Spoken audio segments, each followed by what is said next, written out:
চলে যাচ্ছিল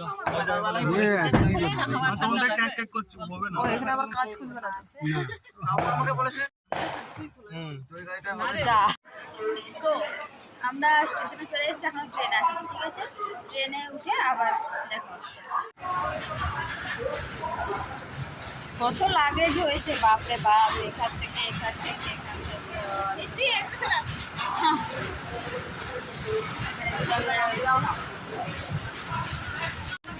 এইখানটার ব্যাপারটা বলে রাখি, এইখানটা হচ্ছে আমাদের 2 নম্বর প্ল্যাটফর্মে ট্রেন আসবে বলে আমরা ওই পার থেকে এই পারে দৌড়ে দৌড়ে আসছিলাম, ওই যে লোকগুলো যেরকমভাবে আসছিলো অমনিভাবে।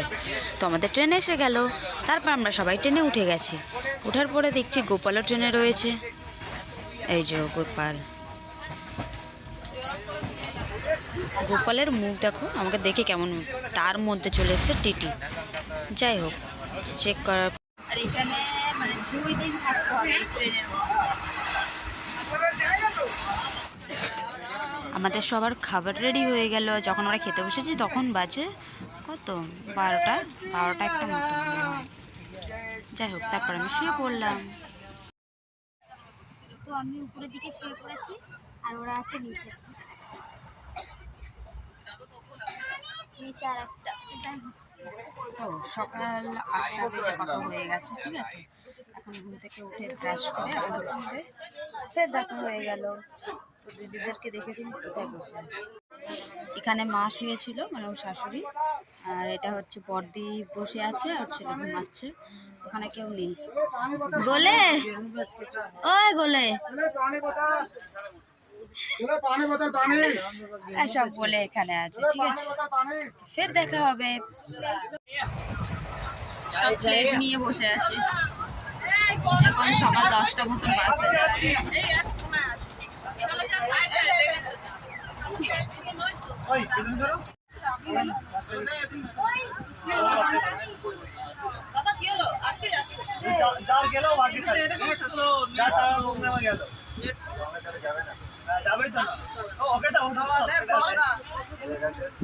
এটা গঙ্গা। এই অনিমা এইদিকে এইদিকে দিয়ে দাও না, এদিকে কাছে কাছে। চিটিং তো চলবে না ভাই, চিটিং তো এখানে মাঝখানে ফেলবে। আমার এখানে পড়ে হলো বন্ধ বন্ধ গেছে। এটা হচ্ছে পিয়াগরাজ স্টেশন, কত সুন্দর পরিষ্কার দেখুন। আর আমাদের ওখানে যা নোংরা, আরে এসব পরিষ্কার হয় অবশ্যই সবসময়।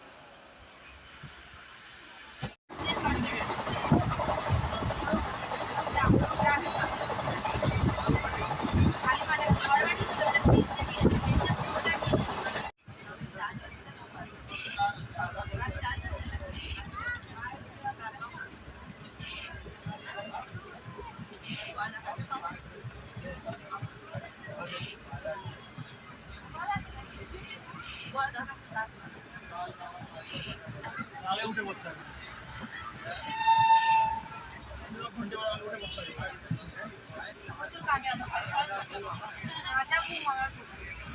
ট্রেনে আছে, ট্রেনে একটু দাঁড়িয়েছে, গোপালের ভাই আছে, দাদা আছে,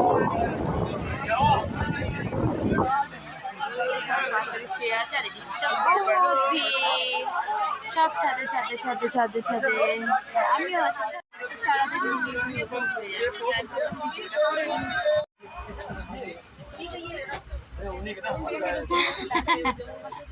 তো আমরা আর কিছুক্ষণ পরে লাগবো, আর নতুন বউ ঘুমিয়ে পড়েছে, এখানে জিজু ফোন ঘাটছে, এখানে সবাই রেডি, মানে সবাইকে রেডি করাচ্ছে।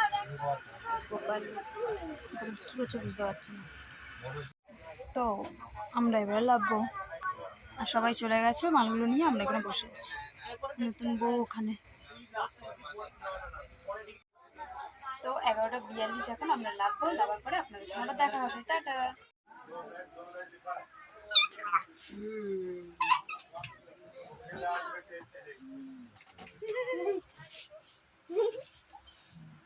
ভাবছি না কারা রে ভাই, কি ভাবছে আমাকে,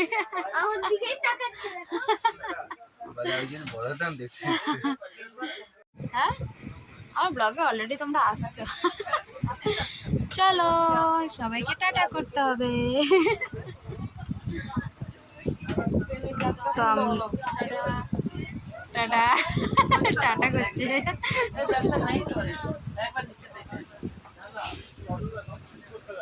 আরে কিছু নেই কিছু নেই।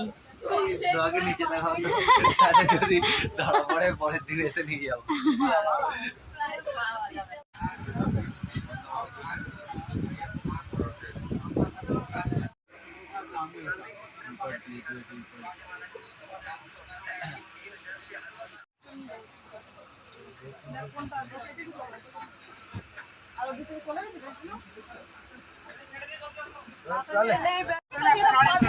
প্রবলেম হয়ে গেছে, ওরা হচ্ছে লাফতে গিয়ে ট্রেনটা ছেড়ে দিয়েছে আর আমরা কজন লাফতে পারিনি। তো ওরা সবাই নেমে গেছে, আমরা আটকে গেছি কারণ তখনই ট্রেন ছেড়ে দিয়েছে। আর ওর মায়ের হচ্ছে গিয়ে পড়ে যাচ্ছিলো, যাই হোক কিছু হয়নি, ঠিক আছে। এরা পুরো ভয় পেয়ে গেছে, দিদিরা সব ভয় পেয়ে গেছে। আমরা একটু পরে লাভ কার্নাল বলে কোন একটা স্টেশন আছে, ওখানে লাভ দেখা হচ্ছে স্টেশন থেকে লেগে। চলো লেগে গেলাম, 1 মিনিটও হয়নি গাড়িটা চালিয়ে দিল তখন। এখন দেখো কতক্ষণ দাঁড়ালো, অনেকটা রাত হয়ে গেছে, 12টা বেজে 12টা 11টা বেজে 1টা বেজে গেছে না, কটা বাজে? 12টা 40। ঠিকই বললাম, 1টা বাজতে যায়। তাও স্টেশনে কত লোক।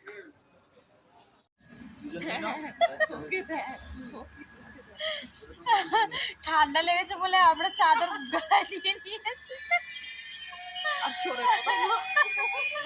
স্টেশনে কেউ নেই, আমরা এই কজনই বসে। ও দেখো আর একটা বার করেছে, ওরে বাপরে।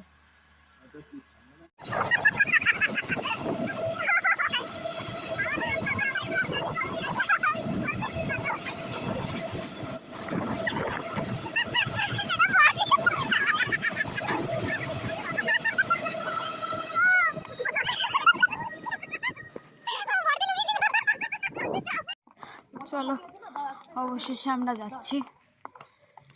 আমরা স্টেশন থেকে ওই দিক দিয়ে এদিকে পেরিয়ে আসলাম। হ্যাঁ, আমি হরিয়ানাতে পৌঁছে গেছি। তো হরিয়ানা জায়গাটা রাত্রেবেলায় দেখলাম বলে এমনি লাগলো, হয়তো আরও ভালো লাগতো রাত্রেবেলায়। তখন কটা বাজে যখন স্টেশনে পৌঁছেছি, তখন 3:30 মতন বাজে, মনে হয় 3টে 3:30। একবার দেখিনি, যাই হোক সুন্দর, আর স্টেশনটা পরিষ্কার ছিল। স্টেশনটা কত সুন্দর। আমিও নেমে যাবো, মা নামতে পারে।